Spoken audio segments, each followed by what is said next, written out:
주의 보혈이 저와 여러분의 삶에 우리의 상처와 아픔과 고통과 모든 문제를 치유하시는 은혜와 복이 있기를 주님의 이름으로 축원합니다. 아멘. 날씨가 한풀 꺾인 것 같은 그런 계절을 우리가 맞이하고 있습니다. 땅이 있을 동안에는 심음과 거둠과 추위와 더위와 여름과 겨울과 낮과 밤이 쉬지 않는다라고 그렇게 창세기 8장의 말씀이 기록하고 있습니다. 마치 그것처럼 계절의 확연한 변화를 느끼게 되어집니다. 사실 사람은 신실함이 없을지라도 하나님은 신실하시고 당신의 약속을 어기시는 법이 없으십니다. 이 여름의 자락을 지나면서 이제 교회적으로도 또 개인적으로도 열심히 살았던 전반기 사역을 마치고 여름 휴가 또는 교회에서는 여러 가지 사역을 하고 이제 후반기의 새로운 상황 또 삶들을 시작하려고 합니다.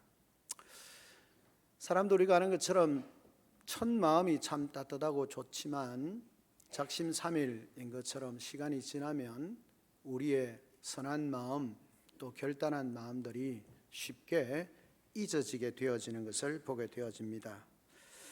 언젠가 한번 설교를 하면서 나누었던 정채봉 시인의 첫 마음이라고 하는 시처럼 1월 1일의 아침에 찬물로 세수하면서 먹은 첫 마음으로 1년을 산다면 학교에 입학하여 새 책을 앞에 놓고 하루에 일과표를 짜던 영롱한 첫 마음으로 공부를 한다면 사랑하는 사이가 처음 눈이 맞던 날의 떨림으로 내내 계속된다면 첫 출근하는 날 신발끈을 동여매면서 먹은 마음으로 직장 일을 한다면 어쩌다가 병이 나은 날에 그 상쾌한 공기 속에 감사한 마음으로 몸을 돌본다면 우리의 삶은 그 첫 마음, 첫 열심으로 해서 참 아름다운 삶 되지 않았을까라고 하는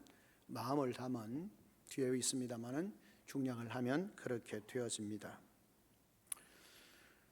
우리는 자주 첫 마음을 잃어버릴 때가 많습니다. 주님께서도 에베소 교회를 계시록에서 말씀하시면서 첫사랑을 회복하라라고 그렇게 말씀을 하십니다. 우리가 첫 마음을 잃으면 인생은 의미 없는 습관처럼 되어버립니다. 그러다 보니까 감격보다는 권태 혹은 짜증 그런 것에 사로잡힐 수밖에 없는 삶이 되어집니다. 사랑하는 성도 여러분 날마다 처음 예수 그리스도를 만났을 때 그 사랑과 감격 가운데 삽니까? 한 해를 시작하거나 어떤 일을 시작하면서 가졌던 첫 마음을 가지고 여전히 여러분의 삶을 열심히 살고 있으십니까? 혹시 놓쳐버렸던 그 첫 마음과 첫 사랑을 어떤 계기를 통해서 회복하셨습니까? 회복하셨다면 얼마나 다행인지 모릅니다. 그렇지 못하다면 다시 한번 첫사랑의 첫 마음을 회복하기 위해서 열심을 내는 우리 성도들이 되어줬으면 좋겠습니다. 종종 목회자로서 어떤 계기나 상황이 되어지거나 아니면 평상시에도 늘 고민을 합니다. 첫사랑, 첫 마음, 즉 예수 그리스도를 만난 그 만남으로 말미암아 회복된 사람들의 삶의 모습은 어떻게 해야 될까? 어떤 모습으로 살아야 할까? 늘 고민을 합니다. 말씀을 보고 깨닫기도 하고 그렇게 살아보기도 하지만 때로는 그렇게 되지 못한 자신을 반성하기도 하고 자신의 연약함으로 인해서 한탄하기도 하고 때로는 절망하기도 하는 그런 상황이 자주 모여집니다. 그러다 어느 날 에베소서 3장 7절의 말씀을 보게 되어집니다. 이 복음을 위하여 그의 능력이 역사하시는 대로 내게 주신 하나님의 은혜의 선물을 따라 내가 일꾼이 되었노라 라고 그렇게 말씀하시는 것을 보게 됩니다. 바울은 예수 그리스도를 만난 후 그의 삶의 의미, 삶의 뜻을 찾았다라고 그렇게 고백하는 것입니다. 예수님을 만나 그분과의 사랑에 빠진 이후에 사도 바울은 자신을 그리스도의 일꾼이라고 그렇게 표현을 하게 되어집니다. 즉 자신의 정체성을 그렇게 규정하는 것이죠. 그의 삶은 마지못해서 일꾼이 되었다라고 그렇게 말하지 않습니다. 그는 기쁜 마음으로 일꾼이 되었노라라고 그렇게 고백을 하고 있습니다. 여러분, 우리가 아는 것처럼 강요에 의해서 일꾼이 된 사람들은 자기가 하는 일에서 기쁨을 찾기가 쉽지 않습니다. 하지만 스스로 기쁜 마음으로 일꾼이 된 사람들에게 일이라고 하는 것은 축복이 아닐 수 없는 것입니다. 사도 바울은 그리스도의 일꾼이 되기 위해서 이전에 즐기던 모든 것들을 다 배설물로 여긴다라고 그렇게 표현하곤 하는 것입니다. 즉 예수님이라고 하는 보배를 만나고 보니 이전에 자기가 자랑하던 동년배들보다도 학문에 뛰어나다고 하는 그런 세상의 평가, 경건하게 산다라고 하는 많은 사람들의 찬탄, 신앙에 열정이 있다라고 하는 칭찬, 출세의 탄탄대로를 걷는 자의 자부심, 과거 그의 삶을 온통 사로잡았던 이 모든 것들이 돌연 마치 빛을 잃은 그런 것처럼 아무런 가치와 의미를 느끼지 못한다라고 그렇게 고백하고 있는 것입니다. 마치 나이가 들면 어린 시절에 가지고 놀던 그 모든 장난감이나 모든 것들을 미련 없이 버리는 것처럼, 저도 어린 시절에 좀 배구장이었지 않겠습니까? 심지어는 옷의 구슬을 작은 단지에 3분의 2 정도를 모을 만큼 구슬치기를 잘해서 단지에 가득가득, 그리고 박스, 옛날에 뭐 박스가 있겠습니까? 달력도 많지 않은데 꼭꼭 접은 딱지를 온 동네 아이들과 딱지치기를 해서 한두 박스 가득가득 채웠고, 그 지나고 난 뒤에 동그란 딱지가 나왔을 때 시대 셔츠, 아버지가 입으셨던 와이셔츠의 그 통, 거기에 2통, 3통 되도록 종이 딱지를 가득가득 채워 놓았습니다. 저희 집에 그거 없습니다. 어린 시절에 가지고 있었던 자랑스러웠던 것들이 시간이 지나면서 어른이 되어지면서 가치가 없어지는 거죠. 버리는 겁니다. 지금 제가 구슬치기하고 딱지치기하고 접은 딱지치기를 하면 사람들이 뭐라고 하겠습니까? 철딱선이 없게 아직도 그렇게 사냐라고 그렇게 말할 것입니다. 과거의 비장의 무기였던, 동네 아이들에게 인기를 끌기 위해서 무한정 나누어 주었던 그 모든 것들은 가치가 없는 것이 되어져 버린 것입니다. 그런데 사랑하는 성도 여러분, 하지만 우리는 버려야 할 많은 것들을 가슴 속에 저장해 두고 살고 있지 않는지를 돌아보아야 하는 것입니다. 남들에 대한 불쾌한 기억과 편견, 자기 자랑과 허영심, 우리가 정말 성숙한 사람이라면 이런 것들을 빨리빨리 비워내어야 함에도 불구하고 여전히 그것을 비워내지 못하고 우리 가슴에, 우리의 생각 속에 가득가득 가지고 살고 있지는 않습니까? 비워내지 않으면 더 소중한 것들이 들어올 여백이 없는 것입니다. 오늘 성경이 말하고 있는 일꾼, 바울은 자신을 하나님의 일꾼이라고 그렇게 표현을 합니다. 일꾼은 자기를 비운 사람입니다. 오늘 설교의 제목처럼 세상의 선물로 사는 사람은 오늘 바울이 자신을 일꾼이라고 표현을 합니다. 7절에 보면 그렇게 말합니다. 이 복음을 위하여 내가 일꾼이 되었다라고 그렇게 말합니다. 어떻게요? 그의 능력이 역사하시는 대로 내게 주신 하나님의 은혜의 선물을 따라 하나님의 은혜의 선물을 받은 자로서 내가 일꾼이 되어졌다. 그리고 뭘 합니까? 하나님께 받은 그 은혜의 선물을 세상에 나누어주는 세상의 선물로서의 삶을 사는 일꾼이 되어졌다라고 말하는 겁니다. 이 일꾼은 자기를 비운 사람, 자기의 생각을 비우는 것이고 자기의 욕심을 비우는 것이고 하나님의 은혜를 따라 사는 사람이다 라고 그렇게 말씀하고 있는 것입니다.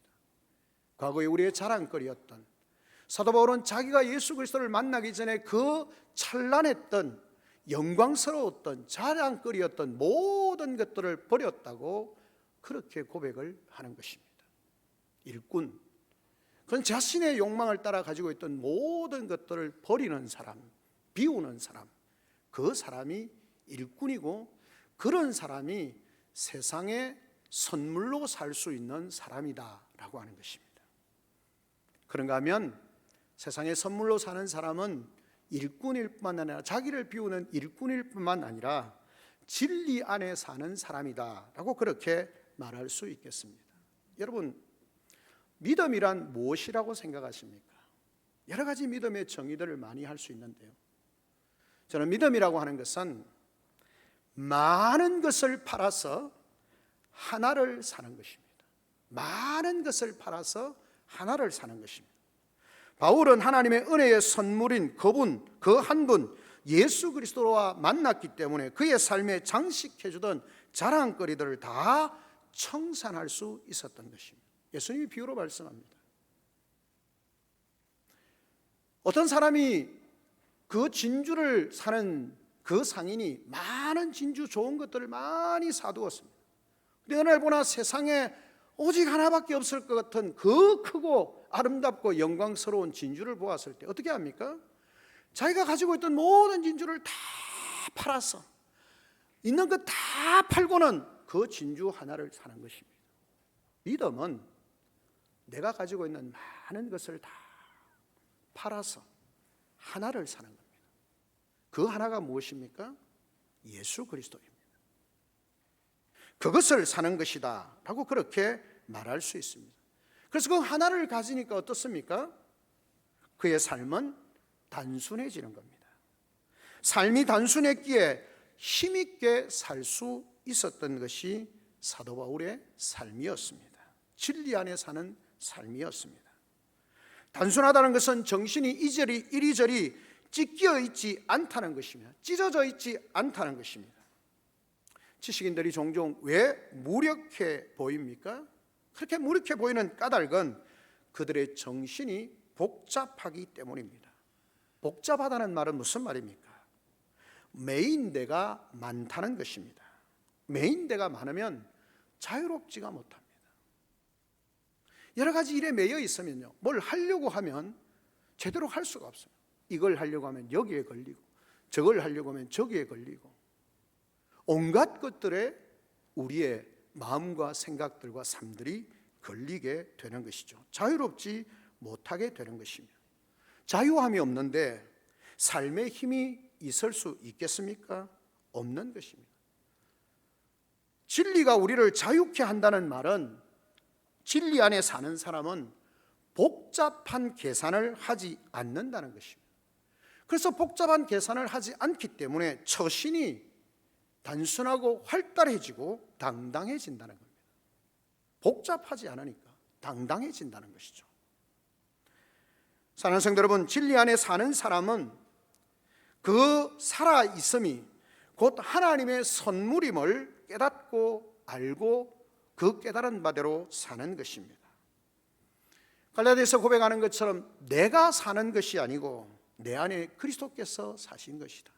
내가 사는 것이 아니고 하나님께서 살게 하신다는 것을 아는 것이죠. 하나님의 선물임을 안다는 것은 진리 안에 거하는 사람, 진리 안에서 살아가는 사람은 이것이 하나님의 선물임을 깨닫는 것이고, 하나님의 선물을 깨닫는다는 것은 내가 사는 것이 아니고 하나님이 나로 살게 하시는 것이다 라고 하는 사실을 깨닫게 되는 것입니다. 인생의 쓰라린 고통을, 손맛을 많이 본 사람들은 그렇게 말합니다. 야, 아무리 계획 잘 세워봐야 우리 생각대로 되지 않는다. 성경의 표현대로 하면 우리가 아무리 계획을 세운다 할지라도 그것을 이끄시고 이루시는 분은 하나님이시다라는 겁니다. 인생의 선맛을 많이 보면 내 생각대로 인생이 되지 않는다는 것을 깨닫는 거죠. 그래서 성경은 말하는 것입니다. 사람이 자기 길을 계획할지라도 걸음을 인도하시는 분은 하나님이시고 그 일을 성취하시는 분이 하나님이시다 라고 말씀하고 있는 것입니다. 진리 안에 사는 삶, 참 마음대로 되지 않는 것이 인생이지 않습니까? 만나는 사람들마다 힘들다고 합니다. 모두가 힘든 거죠. 저와 여러분 모두도 힘듭니다. 저도 힘들죠. 어떤 목회하는 시간에 그렇게 합니다. 힘들 때가 왜 없겠습니까? 하나님 앞에 기도합니다. 하나님, 제가 좋은 뜻 가지고 살려고, 좋은 뜻을 가지고 이렇게 열심히 노력하는데 왜 잘 되지 않습니까? 인생에 왜 이런 고달픔과 힘듦이 있습니까? 종종 그것 때문에 답답하기도 하고 좌절하기도 하고 그렇죠. 어느 날 하나님께서 대답합니다. 마음에 생각이 듭니다. 야, 네가 좋은 뜻 가지고 산다고 생각하니까 힘들지. 네가 좋은 뜻 가지고 산다고 하니까 힘든 거야. 하나님께서 내 뜻이 아니라 네 뜻대로 살려고 하니까 아무리 발부둥 쳐도 안 된다는 겁니다. 힘만 빠진다는 겁니다. 기도하면서 응답을 받지만 또 그게 잘 쉽지가 않습니다. 참 어리석은 게 사람이라고요. 내 뜻대로 살려다 보니까 결과에 집착하게 되고, 결과에 집착하다 보면 마음에 평안이 없는 것입니다. 사랑하는 성도 여러분, 전반기를 돌아보면서 어떠셨습니까? 새로운 후반기를 시작하면서 여러분의 어떤 마음에 있으십니까?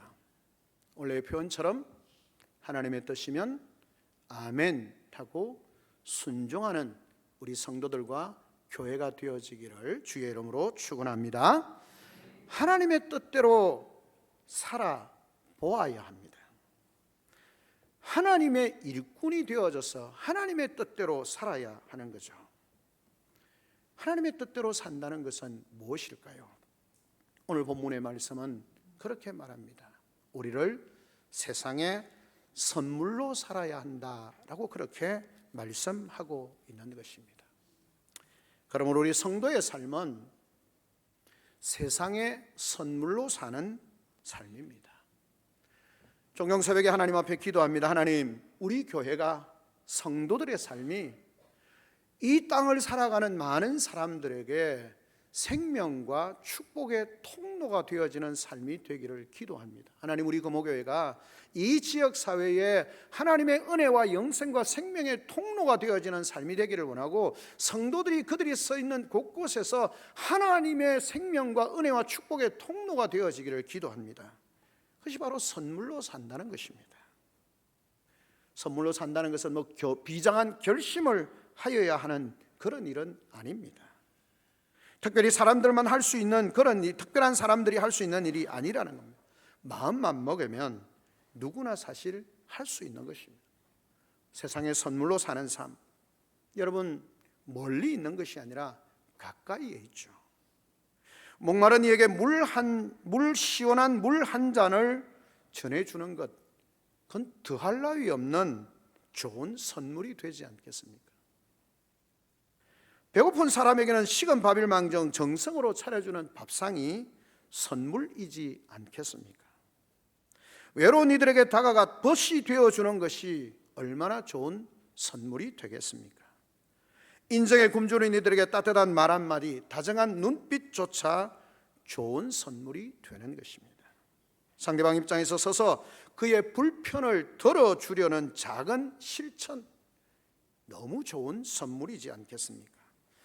어지러울 정도로 급하게 변하는 세상에서 언제까지나 변하지 않는 넉넉한 사랑으로 기다려주는 것, 그것만으로도 크나큰 선물이 되는 것입니다. 인정받는 일에 마음 서는 사람들 틈에서 묵묵히 몸을 굽혀서 섬기는 삶을 사는 것도 세상에 선물로 사는 생이 되지 않겠습니까? 피조물들의 신음소리에 귀를 기울이면서 피조물들에게 고통을 주지 않는 삶을 택하는 것도 세상의 선물로 살아가는 한 방법이 되지 않겠습니까? 그리고 어떻게 이 땅을 살아야 할지, 어떤 삶을 살아야 할지 알지 못하고 방황하는 사람들에게 생명이고 진리이고 길이신 예수 그리스도를 전하는 것, 그것이 세상에 선물이 되어지는 삶이 되지 않겠습니까? 우리의 삶은 하나님께서 예수 그리스도로 말미암아 구원받은 하나님의 백성이 되게 하신 것은, 교회로 세우신 것은, 성도로 세우신 것은 이 땅 가운데서 세상을 향하여 선물 되어지는 삶을 살도록 우리에게 말씀하고 계시는 겁니다. 바울이 그래서 말합니다. 이 복음을 위하여 내가 일꾼이 되었다. 그의 능력이 역사하는 대로 내게 주신 하나님의 은혜의 선물을 따라서, 하나님이 내게 주신 은혜의 선물을 따라서 내가 일꾼이 되었다.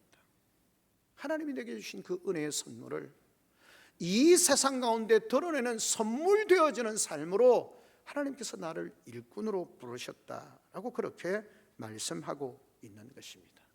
우리의 삶은, 우리 교회는 세상을 향하여서 선물로 살아가는 삶이 되어져야 합니다. 세상에 거치는 것, 세상의 방해거리, 세상을 골치 아프게 하는 그런 공동체나 사람이 아니라 세상을 향하여서 영생과 생명과 하나님의 은혜와 평안과 하나님의 복을 흘러가게 하는 세상의 선물로 사라지는 삶이 되어져야 한다라고 하는 것입니다. 그것이 우리에게 주신 하나님의 말씀입니다. 더불어서 그런 선물로 사는 삶에 대해서 하나님께서는 우리가 외롭지 않고 지치지 않도록, 세상의 선물로 살아가는 이들 자체가 외롭거나 힘들지 않도록, 세상이 아무리 어지러워도 하나님께서 그 땅 가운데 거루터기를 남겨두셨고, 그 거루터기로 남은 사람들은 너와 나, 우리로 함께 그 일을 감당하도록 하셨다라는 것입니다. 구약 성경에 보면 이세벨에게 쫓겨서 도망가던 엘리야가 마침내 호렙산에 이르게 되어집니다. 동굴에서 지쳐 있을 때에 하나님께서 그를 만나 주십니다. 그리고는 말씀합니다. 야, 네가 왜 여기 있느냐라고 그렇게 말씀합니다. 엘리야가 자신의 처지를 하소연합니다. 이스라엘 자손이 주의 언약을 버리고 주의 제단을 헐고 주의 선지자들을 죽였는데 남은 것은 나 하나입니다. 나 하나인데 그런 나마저 죽이려고 끝까지 나를 쫓아오고 있습니다. 자신의 한탄하는 그 소리 앞에 하나님이 뜬금없이 말씀합니다. 엘리야에게 새로운 소명을 주시는 거죠. 다메섹에 가서 하사엘에게 기름을 부어서 아람 왕이 되게 하고, 에후에게 가서 기름을 부어서 이스라엘이 왕이 되게 하고, 엘리사에게 가서 기름 부어서 선지자가 되게 하라라고 그렇게 말씀합니다. 하나님, 지금 이스라엘 백성들이요 모두 하나님을 버리고 제단을 헐고 그냥 하나님 나밖에 안 남았고 내마저 죽이려고 하는데 지금 내 처지가 이렇습니다. 내가 이런데 뭘 하겠습니까? 하나님이 가서 다메섹에 가서 하사엘을 세워서 아람 왕이 되게 하고, 예후에게 기름을 부어서 이스라엘 왕이 되게 하고, 엘리사에게 기름을 부어서 선지자가 되게 하라는 것입니다. 얼마나 뜬금없습니까? 이어서 하나님이 말씀합니다.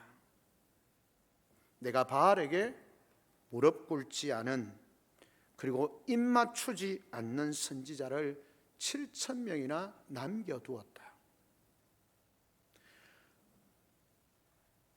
엘리야는 자기 혼자만 남았다고 생각했습니다. 하나님 말씀합니다.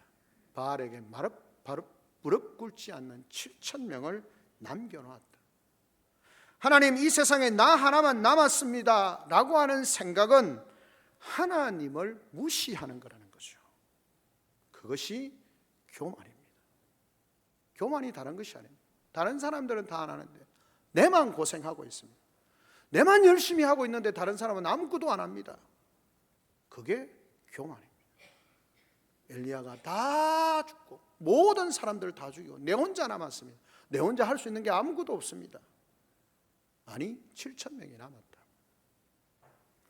우리 눈에는 보이지 않아도 세상에는 하나님의 일을 하는 종들이 많이 있습니다. 하나님의 계획을 사람이 어찌 다 알 수 있겠습니까? 절망이야말로 하나님을 가장 무시하는 태도이고 가장 무시하는 일입니다. 하나님께서 말씀합니다. 우리를 세워주셨다는 것입니다. 하나님의 선물로 살아가는 나와 너, 우리가 될 때 우리는 쉽게 절망하지 않게 됩니다. 하나님은 우리를 나만 두지 않으셨고 너만 두지 않으셨고 우리로 불러주셨습니다. 내 옆에 있는 사람, 그 사람들과 우리가 되게 하셨다는 것입니다. 교회는 개인의 열심으로 세워지는 것이 아니라 그 한 사람, 마치 알갱이와 같은 희망과 소망을 가지고 있는 알갱이와 같은 그런 사람들이 모여서 좀 더 큰 희망의 공동체, 소망의 공동체가 되는 것이 교회입니다. 한 우리가 되는 것이죠. 서로의 차이를 넘어 우리는 서로에게 선물이 되려는 마음의 일치를 이루어야 합니다. 내 옆에 있는 사람과 함께 가는 사람, 내 옆에 있는 사람과 함께 손잡고 가야 하는 것입니다.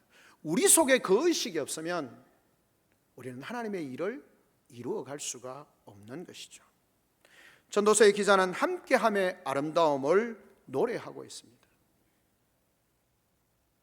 전도 4장 9절에서 12절에 나오는 것처럼 두 사람이 한 사람보다 나으면 그들이 수고함으로 좋은 상을 얻을 것입니다. 혹시 그들이 넘어지면 하나가 그 동물을 붙들어 일으키려니와 홀로 있어 넘어지고 붙들어 일으킬 자가 없는 자에게는 화가 있으리로다. 또 두 사람이 함께 누우면 따뜻하거니와 한 사람이 어찌 따뜻하랴. 한 사람이면 패하거니와 두 사람이면 맞설 수 있나니 세 겹줄은 쉽게 끊어지지 아니하느니라. 사랑하는 성도 여러분, 하나님은 우리를 불러주셨습니다. 내 옆에 있는 사람, 나와 함께 길을 가다가 넘어지면 나를 일으켜 세워주는 사람으로 확신이 있으십니까?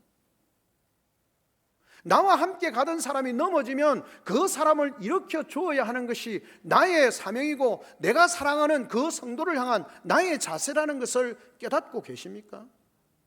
혼자 누우면 추운데 그 사람 혼자 눕지 않도록 옆에 같이 누워서 따뜻하게 해줘야 하는 것이 우리의 삶의 목적이라는 것을 알고 계십니까? 혼자면 쉽게 넘어지고 두 사람이면 겨우 버틸 수 있지만 세 사람이 함께해서 끊어지지 않도록 이 세상을 향하여서 선물되어지는 삶이 결코 쉽지 않기에 혼자 버려두지 않고 혼자 가지 않도록 함께 가도록 두 명이 되어지고 우리가 되도록 불러주셨습니다. 여러분, 내 옆에 있는 성도들은 그런 사람들입니다. 나의 경쟁 상대도 아니고 내 마음에 들지 않는다고 배척해야 되는 사람도 아니고요, 함께 가야 되는 사람입니다. 함께 누워야 되는 사람이고 함께 넘어지면, 함께 가다가 넘어지면 일으켜 세워야 되는 사람이고, 힘들고 어려운 일을 위하여서 한 겹줄은 쉽게 끊어지지만 두 겹줄이 아니라 세 겹줄이 되도록 하나님께서 우리를 불러주셨습니다. 그래서 그런 힘을 가지고 세상을 향하여서 선물되어지는 삶을 살도록 우리를 불러주신 겁니다. 우리에게는 내 옆에 있는 사람이 그런 사람들입니다. 하나님이 함께 하라고 불러주신 사람들이에요. 함께 세상의 선물이 되라고 불러주신 사람들이에요.